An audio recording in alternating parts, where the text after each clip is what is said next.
নমস্কার বন্ধুরা, defence knowledge আপডেটসে আপনাদের স্বাগত। তো বন্ধুরা, আধুনিক আকাশযুদ্ধে এবার বড়সড় বিপ্লব আনতে চলেছে ভারত। এতদিন আমরা সিনেমায় যে লেজার গান দেখতাম তা এবার বাস্তবে ভারতীয় যুদ্ধ বিমানের ডানা বা পেটের নিচে দেখা যাবে। ডিআরডিও অর্থাৎ defence research and development organisation তৈরি করেছে অত্যাধুনিক হাই এনার্জি লেজার পডস। কিন্তু এটা কি, কিভাবে এই লেজার বিম ধেয়ে আসা মিসাইলকে মাঝ আকাশেই ছাই করে দেবে? আজকের ভিডিওতে আমরা এই নতুন প্রযুক্তি নিয়েই আলোচনা করব। আসলে সহজ ভাষায় বলতে গেলে এটি একটি ডাইরেক্ট এনার্জি ওয়েপন। এটি কোনো প্রচলিত মিসাইল বা গুলি নয়, বরং এটি একটি শক্তিশালী আলোর উৎস।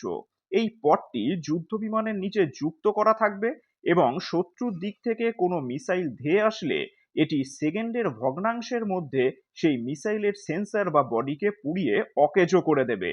এবার দেখব কিভাবে এই মিসাইল কাজ করে। এই মিসাইল মূলত দুটি ধাপে কাজ করে। শত্রুর মিসাইল যখন বিমানের দিকে আসে, এই লেজার পড তার থার্মাল বা অপটিক্যাল সেন্সরকে লক্ষ্য করে তীব্র আলো ফেলে।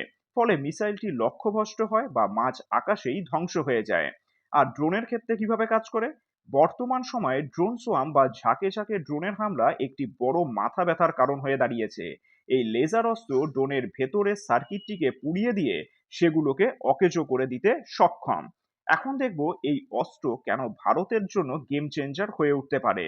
তাহলে দেখুন, প্রথাগত মিসাইল বা ফ্লেয়ার্স বিমানে সীমিত পরিমাণে থাকে, কিন্তু লেজার অস্ত্র যদি বিমানের বিদ্যুৎ শক্তির সাথে যুক্ত থাকে তবে এটি বারবার ব্যবহার করা সম্ভব। এবং একটি কোটি টাকার মিসাইল ধ্বংস করতে এই লেজার অস্ত্রের খরচ হবে নামমাত্র। এছাড়াও আলো যেহেতু শব্দের চেয়ে অনেক দ্রুত চলে, তাই শত্রুর মিসাইল প্রতিক্রিয়া দেখানোর সময়ও পাবে না।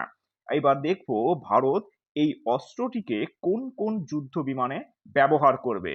তাহলে দেখুন, Tejas mark two, Sukhoi 30 MKI এবং এমকা, এই বিমানগুলোর মধ্যে এটি যুক্ত হবে। এবার দেখে নেওয়া যাক চীনের জন্য এই লেজার বেম কেন এত আতঙ্কের।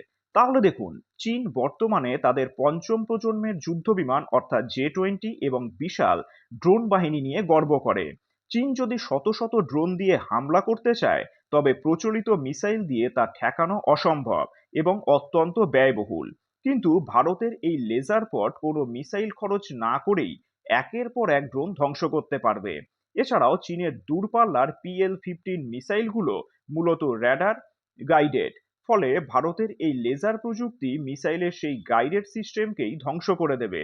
ফলে চীনের সবচেয়ে শক্তিশালী অস্ত্রটিও ভোঁতা হয়ে যাবে ভারতের সামনে। আর পাকিস্তানের ক্ষেত্রে তাহলে দেখুন, পাকিস্তানের বিমান বাহিনী মূলত আমেরিকার F-16 এবং চীনের JF-17 এর ওপর নির্ভরশীল। পাকিস্তানের কাছে উন্নত মিসাইলের সংখ্যা ভারতের তুলনায় কম।